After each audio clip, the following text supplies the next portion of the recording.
नमस्ते बच्चों। अब हम जानते हैं कि प्राकृतिक संख्याएं नेचुरल नंबर्स क्या होती है। प्राकृतिक संख्याएं वे संख्याएं होती हैं जिनका उपयोग हम गिनती करने के लिए करते हैं, जैसे 1 2 3 4 5 6 7 8 9 10 और इसी प्रकार आगे। उदाहरण, यदि आपके पास 5 पेंसिल हैं, तो संख्या 5 एक प्राकृतिक संख्या है।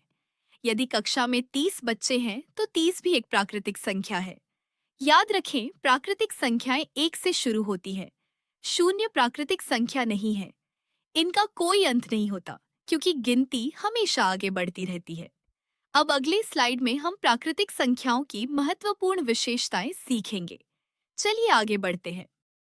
बच्चों, अब हम पूर्ण संख्याएं होल नंबर्स सीखते हैं। जब हम शून्य शून्य को भी प्राकृतिक संख्याओं के साथ जोड़ देते हैं, तो उन्हें पूर्ण संख्याएं कहते हैं। पूर्ण संख्याएं हैं 0, 1, 2, 3, 4, 5, 6, 7, 8, 9, 10। उदाहरण, आपके पास शून्य पेंसिल है, तो शून्य भी एक पूर्ण संख्या है। यदि आपके पास 7 किताबें हैं, तो 7 भी एक पूर्ण संख्या है।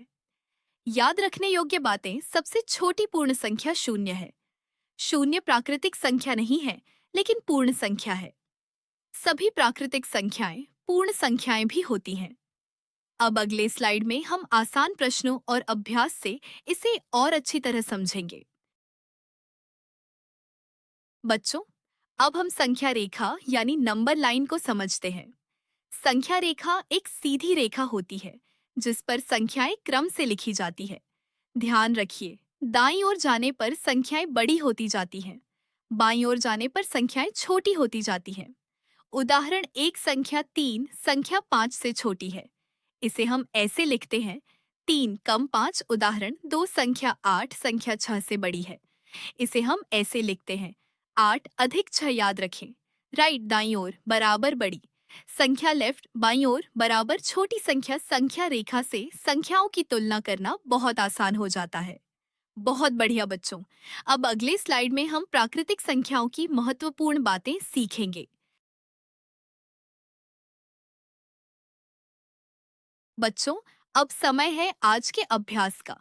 आइए देखते हैं कि आपने आज का पाठ कितना समझा। प्रश्न, 1 से 10 तक की प्राकृतिक संख्याएं लिखिए। प्रश्न 2, सबसे छोटी प्राकृतिक संख्या कौन सी है? प्रश्न 3, क्या शून्य प्राकृतिक संख्या है? अपना उत्तर बताइए।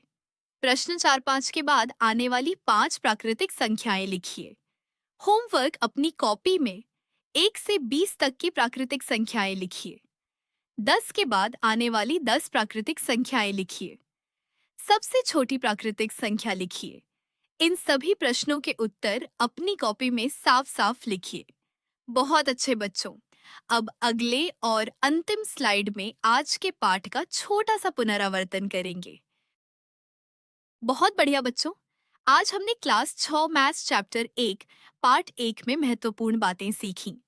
आज हमने सीखा प्राकृतिक संख्याएं, नेचुरल नंबर्स, संख्या रेखा, नंबर लाइन, पूर्ण संख्याएं, होल नंबर्स, दशमलव संख्या लेखन प्रणाली, डेसिमल नंबर सिस्टम। मुझे उम्मीद है कि अब आपको ये सभी विषय अच्छी तरह समझ में आ गए होंगे। अपना होमवर्क पूरा करना न भूलें और इस पाठ का एक बार फिर से घर पर अभ्यास जरूर करें। अगर आपको यह वीडियो पसंद आया हो तो लाइक करें। अगर कोई प्रश्न हो तो कमेंट में पूछें और तोहफा कोचिंग सेंटर को सब्सक्राइब करना बिल्कुल न भूलें, ताकि आपको आने वाले सभी नए वीडियो सबसे पहले मिल सके। अगले वीडियो में हम चैप्टर 1 का पार्ट 2 पढ़ेंगे। तब तक के लिए धन्यवाद। मिलते हैं अगले वीडियो में। Happy learning.